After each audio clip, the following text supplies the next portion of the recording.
Olá pessoal, bom dia, boa tarde, boa noite para você que assiste a nossa aula. Na aula de hoje, da disciplina de cálculo de reatores químicos, nós vamos fazer aí juntos um exemplo de um balanço de massa com reação química.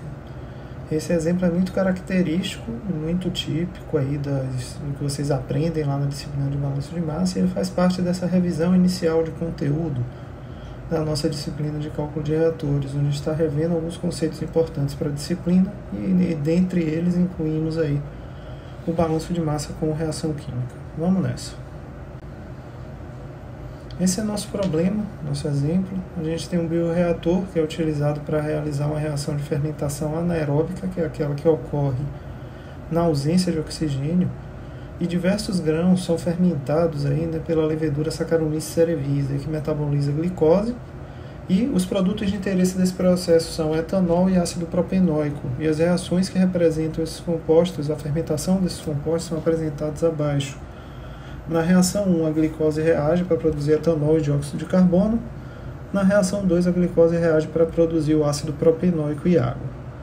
Sabe-se que esse bioreator, foi inicialmente carregado com 4.000 kg de uma solução contendo 12% de glicose em água, e após o processo fermentativo, 120 kg de CO2 foram produzidos e 90 kg de glicose não foram consumidas e permaneceram no mosto. Ele pede assim para a gente determinar qual a fração mássica de etanol e de ácido propenóico no final do processo, e pede para a gente considerar que os micro-organismos não são capazes de reter glicose. Essa consideração é muito importante, porque a gente sabe que as células têm esse potencial de manter uma determinada quantidade de glicose, de carboidrato dentro da sua estrutura celular, e aqui o problema simplifica de forma substancial a nossa resolução, porque ele pede para a gente desconsiderar esse efeito. Então vamos ver como é que a gente vai resolver isso. Bora lá. Parte da nossa resolução, pessoal, assim como todos os problemas que a gente já resolveu aqui na disciplina, e vamos continuar resolvendo, o principal consideração inicial que a gente tem que fazer é correlacionar ali de forma direta os dados que são fornecidos no problema para que a gente consiga realmente efetuar a solução.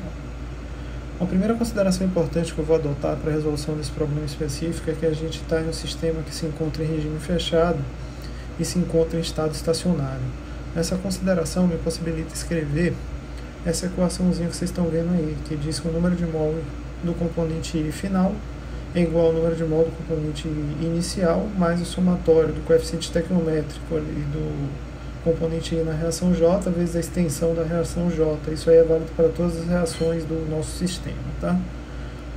Voltando aos meus dados, eu tenho uma base de cálculo que me foi fornecida no enunciado que vale 4.000 kg de componente F ali, de corrente de alimentação F. Com essa base de cálculo eu consigo estabelecer ali uma conversão para minha vazão mássica, que é dada no problema para os componentes iniciais, em vazão molar. Então eu consigo converter esse número inicial de mols de água, que é dado por 4.000 vezes a proporção da água na corrente de alimentação, que é 88%, dividido por 18,02.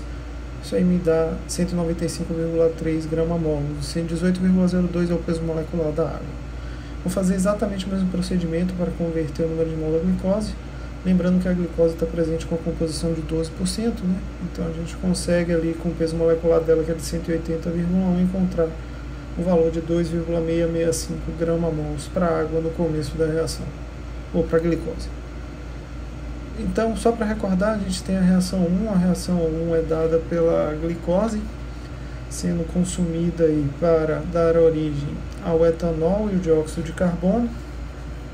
E temos uma reação 2, que dá que a glicose é consumida aí para produzir o ácido propenóico e água.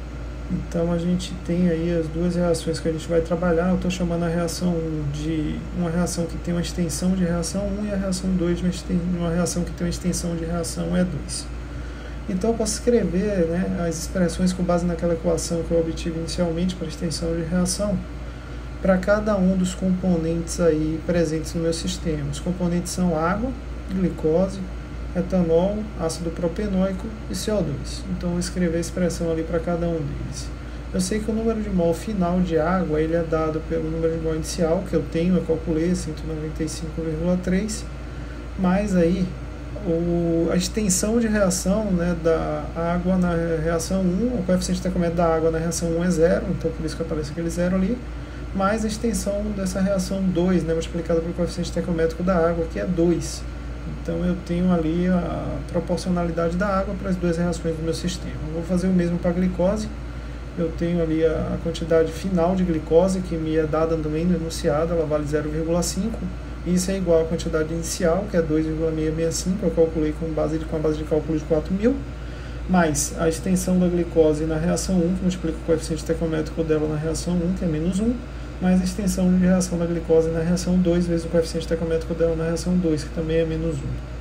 Fazendo o mesmo para etanol, lembrando que a gente não tinha etanol ali, né, no começo da nossa reação, então o número de mols final de etanol é igual a 0, que a gente não tinha nada no começo, mais 2 vezes a extensão de 1, mais 0 a extensão em 2. O ácido também não tinha nada no começo, então o final do ácido é igual a 0, mais a extensão na reação 1, que é 0, mais 2 vezes a extensão na reação 2. E para o dióxido de carbono, também não tínhamos nada dele no começo, então vai ser 2 vezes a extensão na reação 1, mais 0 vezes a extensão na reação 2.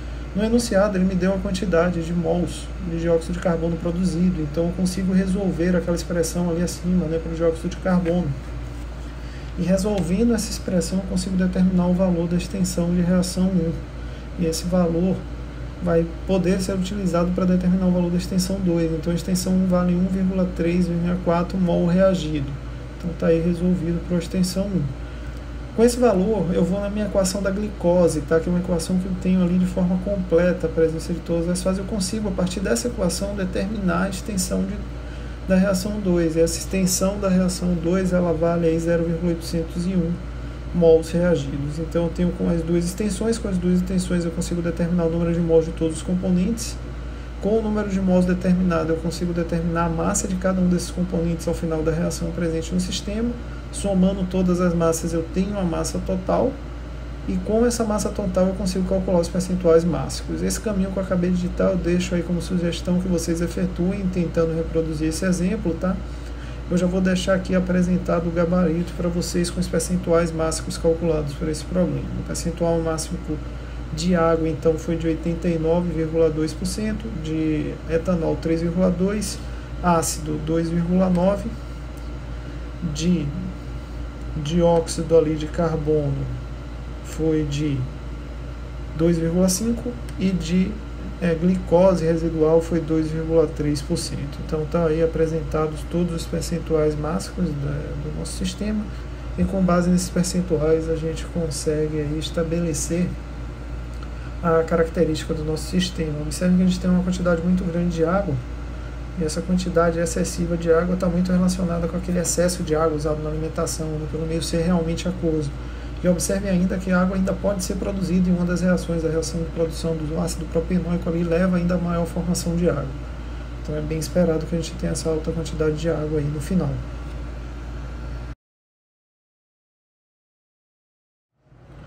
Então, pessoal, esse foi o nosso exemplo de balanço de massa com reação química. A gente viu aqui alguns conceitos muito importantes para a nossa disciplina, relembramos o conceito de extensão de reação e vimos que problemas muitas vezes de balanço são muito similares àquilo que a gente vai ter aqui na disciplina de reatores, né, com estrutura aí de reação química propriamente dita.